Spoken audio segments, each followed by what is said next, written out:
général de je ne sais pas quoi, et qui arrête la personne, et qu'il arrache même la voiture qu'il a fait conduire parce qu'il lui a été invité. Vous croyez ça, même avec Mobutu? C'est rare des cas comme ça. Moi, je vais demander, sincèrement, et je vais chercher une émission en bonne et due forme où je vais en parler, pour que véritablement, on puisse nous dire où est-ce qu'on veut nous envoyer. Il n'est pas dit que certains sont de Jérusalem, et d'autres doivent être, je ne sais pas de quel endroit, etc. Pour que, au lieu de travailler et de mériter la confiance qu'on vous a donnée en ayant telle ou telle responsabilité, vous commencez, n'est-ce pas, à, j'allais dire, voilà. À détruire toute une nation. Vous me rejoignez alors, M. Norbert Yamba Yamba, parce qu'à l'époque de Mobutu, nous avions connu un cas comme ça, on a créé l'oligarchie, mais on a l'impression que, malgré qu'on l'ait chassé, Mobutu à l'époque, malgré qu'on ait accepté la démocratie, mais au jour d'aujourd'hui,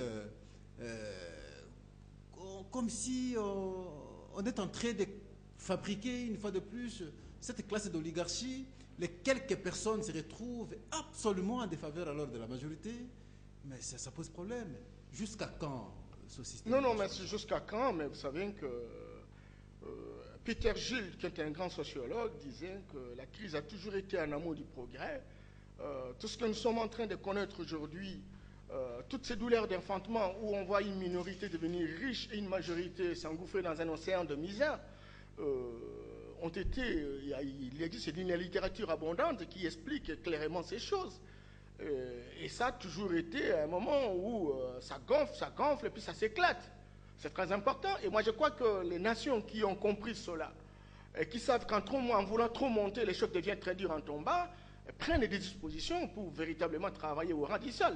Ça veut dire quoi? Mettre en place des stratégies qui permettent une sorte de transfert de compétences, transfert de ressources dans des entités beaucoup plus restreintes pour que chaque entité devienne véritablement une république. Je voudrais parler de la décentralisation pour qu'à chaque niveau, il y ait un système de surveillance mutuelle qui permette véritablement que la gestion de l'État soit une gestion qui se retentisse sur l'ensemble de nos concitoyens. Mais bon, quand cela ne tienne, je considère ça comme douleur d'enfantement. Je sais que hier, nos journalistes ne parlaient pas. Aujourd'hui, nous avons un certain nombre de journalistes qui véritablement donnent l'information comme il faut.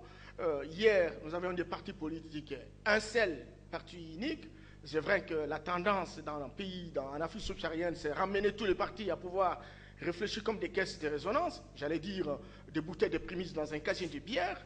Mais bon, aujourd'hui, il y a quand même des partis qui résistent. Ce sont des évolutions positives. Bon, hier, il y a au niveau des majorités qui gèrent la République, on trouvait simplement tout le monde comme dans la pensée unique, mais aujourd'hui, à l'intérieur, il y a des courants.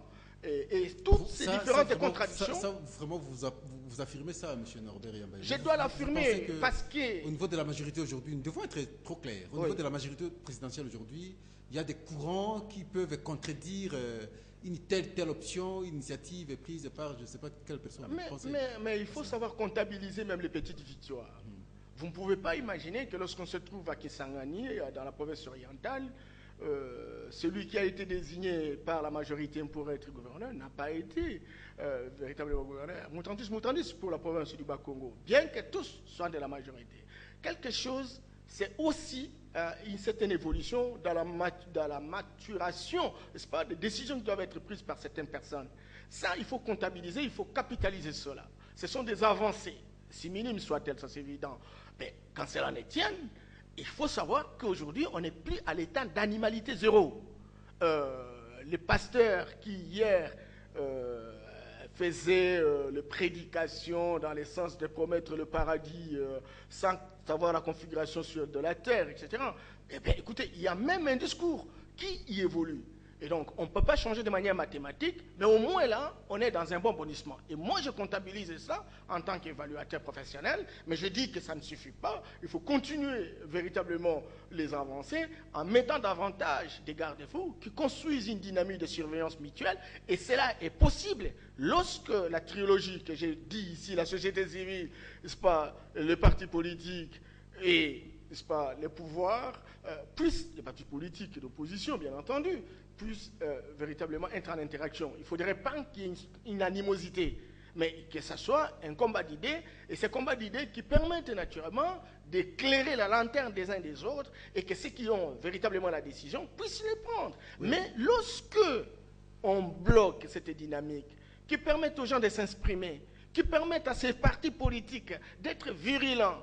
Je me rappelle, dans les années 80, quand François Mitterrand était président en France, il avait nommé à un certain moment une dame, Edith Cresson, comme Premier ministre. Edith Cresson, que lui ne considérait pas l'opposition comme l'opposition, mais la considérait comme la construction. Ça veut dire qu'en fait, l'opposition critique, et quand on critique, si on a des oreilles, si on a la volonté de pouvoir booster la République, et donc on peut véritablement maximaliser les différentes critiques de l'opposition pour orienter les décisions qui vont dans le sens de pouvoir donner des solutions aux problèmes de la population. Mais lorsque on veut anéantir